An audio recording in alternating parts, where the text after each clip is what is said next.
Nosotros, a diferencia de otros analistas políticos, siempre tenemos en cuenta la naturaleza de los poderosos, no la naturaleza humana, porque cuando se habla de la naturaleza humana parece como si todos los humanos fueran egoístas y sin sentimientos. No, en la naturaleza humana hay tanto egoísmo como altruismo, pero en el poder eso es distinto. Las personas que eligen estar en el poder ya son sospechosas de ambiciones y de egoísmos que otras personas que a lo mejor son peores, pero que no tienen el deseo de figurar en cargos políticos, pues parecen que son mejores porque no son políticos. Y eso no es. Es solamente que el político, por el solo hecho de ser político, persigue el poder. Y al perseguir el poder sin otro miramiento humanitario o sin otro miramiento humano, nada humanitario, pues resulta sospechoso. Y en Estados Unidos, especialmente, las doctrinas morales dominantes no son como las existentes en Europa, sino que allí, pero con más fuerza aún que en el Reino Unido, en Europa, la moral está impregnada siempre del sentido utilitario.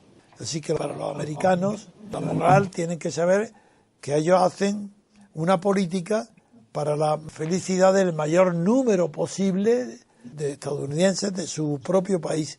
Es decir, no creen ni en el bien común, ni en el bien general, sino en la doctrina utilitaria de origen anglosajón. De Bentham, ¿verdad? No, antes de Bentham, el utilitarismo fue fundado por el padre de Stuart Mill. Claro. Luego Stuart Mill fue el principal exponente y Jeremías Bentham fue el jurista que propuso la reforma del sistema jurídico, penal sobre todo, de Inglaterra, para que el utilitarismo decidiera el perfil de todas las instituciones jurídicas.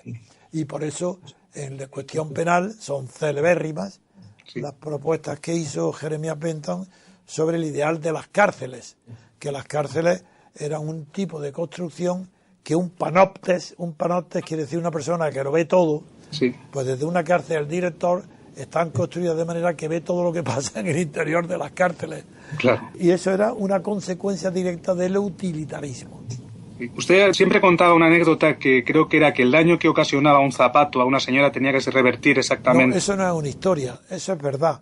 Eso es que la jurisprudencia correspondiente en Estados Unidos, esos son hechos reales, la jurisprudencia penal de la indemnización de daños y perjuicios que causa a la población, a los ciudadanos, los fabricantes o los responsables de un daño, pues tienen que pagar unas fuertes indemnizaciones. Eso no se comprende en Europa porque no entiende lo que es el utilitarismo. Y el utilitarismo dice que si una persona provoca un daño en otra, la indemnización, para que sea justa, tiene que establecerse teniendo en cuenta dos factores distintos. Uno, el daño realmente producido a la persona que lo sufre, traducido en dinero, que es, por ejemplo, el coste de los médicos, hospitales o las heridas. Bien. Pero también la fortuna del que provoca el daño, porque el utilitarismo exige, para que la justicia sea conmutativa, que el que produce el daño sufra el mismo dolor. De manera proporcional. Claro, entonces, para un multimillonario produce una herida en un peatón, la indemnización que le exigen los tribunales al multimillonario es infinitamente mayor que la que exigirían a una persona de modestia situación económica. Una mujer compra unos zapatos de lujo en la Quinta Avenida y nada más que salir de la tienda, ya antes de llegar a su casa, se rompe el tacón y se tuerce el tobillo. La gran empresa fabricante de los zapatos tuvo que indemnizarle con casi, no me acuerdo la cifra, pero $1 millón, una barbaridad. Otro ejemplo más clásico, también real, el célebre apagón eléctrico que se produjo en Nueva York sorprendió a muchos ascensores en marcha, que se detuvieron. Una señora tenía claustrofobia y tuvo angustia de estar, pues no sé si una hora dentro de un ascensor. Puso una demanda contra la compañía eléctrica del daño que había producido y recibió una indemnización millonaria también por lo mismo. Entonces eso lo explica en España, en Europa, Y la gente dice, ¿pero esto qué es? No saben ni siquiera de qué se está hablando. Son civilizaciones distintas. Sí. Al hilo de lo que está ocurriendo ahora mismo con Volkswagen en Estados Unidos. Muy bien sacado. Y la proporción de la pena que van a aplicar a Volkswagen puede hacer que incluso desaparezca. Exactamente, y todavía no ha comenzado siquiera. Eso es un tema que tendríamos que seguir también, ¿eh? Sí, es importantísimo. Lo y seguiré. Está muy bien traído aquí, porque se explica la diferencia de moralidad entre Estados Unidos y Europa. Exactamente. Aquí Que en Europa es fácil atacar a Estados Unidos por su política imperialista externa.